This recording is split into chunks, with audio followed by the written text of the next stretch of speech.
আসসালামু আলাইকুম প্রিয় দর্শক, স্বাগত জানাচ্ছি মুন নিউজ হাবের আজকের আয়োজনে। শুরুতেই সংবাদ শিরোনাম। প্রথমেই জানিয়ে দিব ৩ আরব দেশের বিরুদ্ধে আন্তর্জাতিক আইনি লড়াইয়ে ইরান। জানিয়ে দিব ইরানের ক্ষেপণাস্ত্র শক্তি একটুও কমাতে পারেনি যুক্তরাষ্ট্র, জানালো মার্কিন গোয়েন্দা সংস্থা। জানিয়ে দিব ইরানে মার্কিন আগ্রাসন অন্যায্য ও বেআইনি, বলল ফ্রান্স। এবং সর্বশেষ জানিয়ে দিব যুক্তরাষ্ট্র ও ইসরায়েলের আরও ৯৭ গুপ্তচর গ্রেপ্তার করল ইরান। এতক্ষণ শুনছিলেন সংবাদ শিরোনাম, এখন থাকছে বিস্তারিত।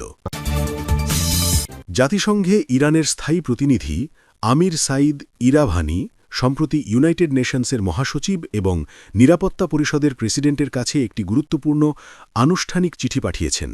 এই চিঠিতে তিনি মধ্যপ্রাচ্যের সাম্প্রতিক উত্তেজনাপূর্ণ পরিস্থিতি নিয়ে তীব্র উদ্বেগ প্রকাশ করেন এবং বিশেষভাবে কাতার, কুয়েত এবং ইউনাইটেড আরব এমিরেটসের ভূমিকার কঠোর সমালোচনা করেন। চিঠিতে ইরাভানি উল্লেখ করেন, গত ২৮ ফেব্রুয়ারি থেকে ইরানের বিরুদ্ধে যে সামরিক আগ্রাসন শুরু হয়েছে তা আন্তর্জাতিক আইনের পরিপন্থী এবং এই আগ্রাসনে পার্শ্ববর্তী কিছু দেশ প্রত্যক্ষ বা পরোক্ষভাবে সহায়তা করছে।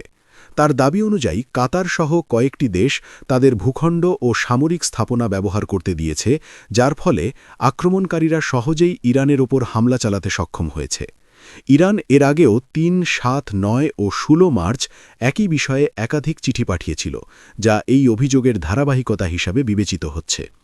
নতুন চিঠিতে বলা হয়েছে, এই ধরনের সহায়তা আন্তর্জাতিক আইনের গুরুতর লঙ্ঘন এবং এটি একটি আন্তর্জাতিক অপরাধ হিসাবে গণ্য হওয়া উচিত।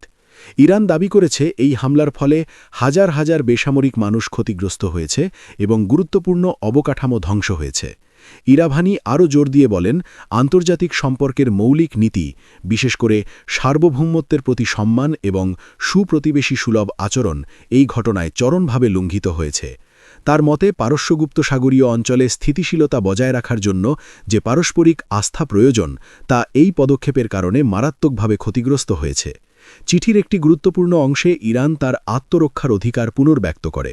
তারা জানায়, যেসব মার্কিন ঘাঁটি বা স্থাপনা থেকে ইরানের উপর হামলা চালানো হচ্ছে বা সহায়তা দেওয়া হচ্ছে সেগুলোকে তারা বৈধ সামরিক লক্ষ্যবস্তু হিসেবে বিবেচনা করবে। তবে একই সঙ্গে ইরান উল্লেখ করেছে যে তারা বেসামরিক হতাহত কমানোর জন্য প্রয়োজনীয় এবং আনুপাতিক ব্যবস্থা গ্রহণ করবে। বিশেষভাবে কাতারের ভূমিকার প্রতি ইরান কঠোর প্রতিক্রিয়া জানিয়েছে এবং দাবি করেছে যে আন্তর্জাতিক আইন লঙ্ঘনের জন্য দেশটিকে ক্ষতিপূরণ দিতে হবে। একই অভিযোগ ইউনাইটেড আরব এমিরেটস এবং কুয়েটের ক্ষেত্রেও প্রযোজ্য বলে উল্লেখ করা হয়েছে। সবশেষে ইরানের দূত অনুরোধ করেন যেন এই চিঠিটিকে ইউএন সিকিউরিটি কাউন্সিলের একটি আনুষ্ঠানিক নথি হিসাবে অন্তর্ভুক্ত করা হয়, যাতে আন্তর্জাতিক সম্প্রদায় বিষয়টি গুরুত্ব সহকারে বিবেচনা করে। মার্কিন রাজনীতিতে সাম্প্রতিক এক গুরুত্বপূর্ণ বিতর্কের জন্ম দিয়েছে ইরানকে কেন্দ্র করে নিরাপত্তা হুমকি নিয়ে ভিন্নমত। ডোনাল্ড ট্রাম্প প্রশাসন যেখানে ইরানকে ঘিরে সামরিক প্রস্তুতি ও সম্ভাব্য যুদ্ধের যুক্তি তুলে ধরছে, সেখানে দেশটির শীর্ষ গোয়েন্দা কর্মকর্তাদের বক্তব্যে উঠে এসেছে ভিন্ন চিত্র। গত বুধবার ৮ March United states senate intelligence কমিটির সামনে সাক্ষ্য দিতে গিয়ে ন্যাশনাল ইন্টেলিজেন্সের পরিচালক তুলসি গ্যাবার্ড এবং সিআইএ পরিচালক জন র্যাটক্লিফ ইরানের সামরিক সক্ষমতা নিয়ে সতর্ক কিন্তু সংযত অবস্থান তুলে ধরেন। তারা সরাসরি অস্বীকার না করলেও নিশ্চিত করেননি যে ইরান খুব শিগগিরই যুক্তরাষ্ট্রে আঘাত হানতে সক্ষম দূরপাল্লার ক্ষেপণাস্ত্র তৈরি করতে পারবে। গ্যাবার্ড তার বক্তব্যে বলেন, ইরান যদি তাদের বিদ্যমান মহাকাশ কর্মসূচি ও ক্ষেপণাস্ত্র প্রযুক্তিকে কাজে লাগায়, তবে তারা ২০৩৫ সালের আগে আন্তঃমহাদেশীয় ব্যালিস্টিক ক্ষেপণাস্ত্র আইসিবিএম তৈরির কাজ শুরু করতে পারে। অর্থাৎ যুক্তরাষ্ট্রের সরাসরি আঘাত হানার মতো সক্ষমতা অর্জনে এখনও অনেকটা সময় বাকি। এই মূল্যায়ন ট্রাম্প প্রশাসনের সেই দাবির সঙ্গে সাংঘর্ষিক, যেখানে বলা হয়েছিল ইরান খুব শিগগিরই যুক্তরাষ্ট্রে পৌঁছাতে সক্ষম ক্ষেপণাস্ত্র তৈরি করছে। সাক্ষ্যগ্রহণের সময় জন ওসফ ইরানের হুমকি সম্পর্কে নির্দিষ্ট মূল্যায়ন জানতে চাইলে গ্যাবার্ড তা অস্বীকৃতি জানান। তিনি স্পষ্ট করেন, কোনটি তাৎক্ষণিক হুমকি আর কোনটি দীর্ঘমেয়াদী এই সিদ্ধান্ত দেওয়া গোয়েন্দা সংস্থার কাজ নয়, বরং এটি রাজনৈতিক নেতৃত্বের, বিশেষ করে প্রেসিডেন্টের এখতিয়ার। অন্যদিকে জন র্যাটক্লিফও ইরানের সক্ষমতা নিয়ে নির্দিষ্ট সময়সীমা উল্লেখ করা থেকে বিরত থাকেন। তবে তিনি জোর দেন যে ইরান ইতোমধ্যেই মধ্যপ্রাচ্য ও ইউরোপে অবস্থিত মার্কিন ঘাঁটি ও স্বার্থের জন্য একটি বাস্তব হুমকি। তার মতে ইরানের ক্ষেপণাস্ত্র প্রযুক্তি এখনও এতটা উন্নত নয় যে তা আটলান্টিক বা প্রশান্ত মহাসাগর পেরিয়ে যুক্তরাষ্ট্রের মূল ভূখণ্ডে আঘাত হানতে পারে। র্যাটক্লিফ আরও উল্লেখ করেন, যদি ইরানকে ৩,০০০ কিলোমিটার পাল্লার মধ্যবর্তী পাল্লার ব্যালিস্টিক ক্ষেপণাস্ত্র IRBM উন্নয়নের সুযোগ দেওয়া হয়, তবে তা পুরো ইউরোপের নিরাপত্তার জন্য গুরুতর হুমকি হয়ে দাঁড়াতে পারে। এই প্রেক্ষাপটে তিনি চলমান সামরিক উদ্যোগ অপারেশন এপিক ফিউরির গুরুত্ব তুলে ধরেন, যা ইরানের সামরিক সক্ষমতা সীমিত করার লক্ষ্যেই পরিচালিত হচ্ছে বলে তিনি জানান। গ্যাবার্ড তার বক্তব্যে আরও বলেন, বিশ্বের অন্যান্য দেশ যেমন রাশিয়া, চীন, নর্থ কোরিয়া এবং পাকিস্তান ইতোমধ্যেই এমন ক্ষেপণাস্ত্র প্রযুক্তি অর্জন করেছে যা যুক্তরাষ্ট্রে সরাসরি আঘাত হানতে সক্ষম, কিন্তু ইরান এখনও সেই পর্যায়ে পৌঁছায়নি। সব মিলিয়ে এই সাক্ষ্য থেকে স্পষ্ট যে ইরানকে ঘিরে যুক্তরাষ্ট্রের অভ্যন্তরীণ মূল্যায়নে একটি গুরুত্বপূর্ণ পার্থক্য রয়েছে। রাজনৈতিক বক্তব্যে যেখানে তাৎক্ষণিক হুমকির চিত্র তুলে ধরা হচ্ছে, সেখানে গোয়েন্দা সংস্থাগুলো অপেক্ষাকৃত দীর্ঘমেয়াদী এবং সীমিত সক্ষমতার একটি বাস্তবতা তুলে ধরছে। এই দ্বৈত অবস্থান ভবিষ্যতে যুক্তরাষ্ট্রের পররাষ্ট্রনীতি ও সামরিক কৌশল নির্ধারণে গুরুত্বপূর্ণ প্রভাব ফেলতে পারে। ইরানকে কেন্দ্র করে চলমান সংঘাত আন্তর্জাতিক অঙ্গনে নতুন করে বিতর্ক ও বিভাজনের জন্ম দিয়েছে। ইউনাইটেড স্টেটস ও ইসরায়েলের যৌথ সামরিক অভিযানের সমালোচনায় এবার সরব হয়েছে ফ্রান্স। দেশটির এক শীর্ষ কূটনীতিক সরাসরি এই অভিযানকে অবৈধ এবং অন্যায্য বলে আখ্যা দিয়েছেন, যা পশ্চিমা জোটের ভেতরই মতবিরোধের ইঙ্গিত দেয়। ওমানে নিযুক্ত ফরাসি রাষ্ট্রদূত নাবিল হাজলাউই এক সাক্ষাৎকারে বলেন, ইরানের বিরুদ্ধে পরিচালিত সামরিক অভিযান আন্তর্জাতিক আইনের পরিপন্থী এবং এর পক্ষে কোনো বৈধ ভিত্তি নেই। তার মতে ইউনাইটেড নেশনস সিকিউরিটি কাউন্সিলের কোনো অনুমোদন বা এমন কোনো জরুরি পরিস্থিতি ছিল না যা এত দ্রুত সামরিক পদক্ষেপ নেওয়ার যৌক্তিকতা তৈরি করে। তিনি জানান, ২৮শে ফেব্রুয়ারি শুরু হওয়া এই হামলার সময়টি ছিল অত্যন্ত স্পর্শকাতর, কারণ ওই সময় ওমানের মধ্যস্থতায় ওয়াশিংটন ও তেহরানের মধ্যে চলমান আলোচনায় ইতিবাচক অগ্রগতির ইঙ্গিত মিলছিল। এমন পরিস্থিতিতে আকস্মিক সামরিক অভিযান কূটনৈতিক প্রচেষ্টাকে ভেস্তে দেয় এবং আঞ্চলিক স্থিতিশীলতার সম্ভাবনাকে ক্ষতিগ্রস্ত করে। ফরাসি রাষ্ট্রদূত উল্লেখ করেন, আলোচনার সময় ইরান কিছুটা নমনীয়তা দেখিয়েছিল, বিশেষ করে পারমাণবিক কর্মসূচি নিয়ে, তবে তা ইউনাইটেড স্টেটসের প্রত্যাশা পূরণে যথেষ্ট ছিল না। একই সঙ্গে তিনি স্বীকার করেন, ইরানের ব্যালিস্টিক ক্ষেপণাস্ত্র কর্মসূচি এবং আঞ্চলিক ভূমিকাও একটি গুরুত্বপূর্ণ উদ্বেগের বিষয় রয়ে গেছে।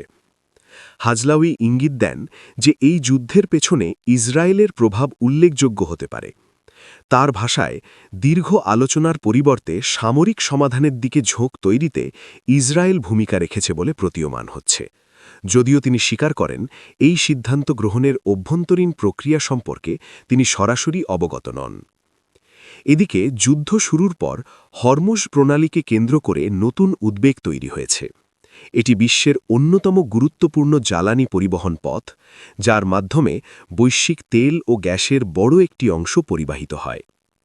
হাজলাউই সতর্ক করেন, যদি এই প্রণালীতে চলাচল ব্যাহত হয় তাহলে তা বৈশ্বিক অর্থনীতিতে মারাত্মক প্রভাব ফেলতে পারে এবং একটি বড় অর্থনৈতিক সংকট সৃষ্টি হতে পারে।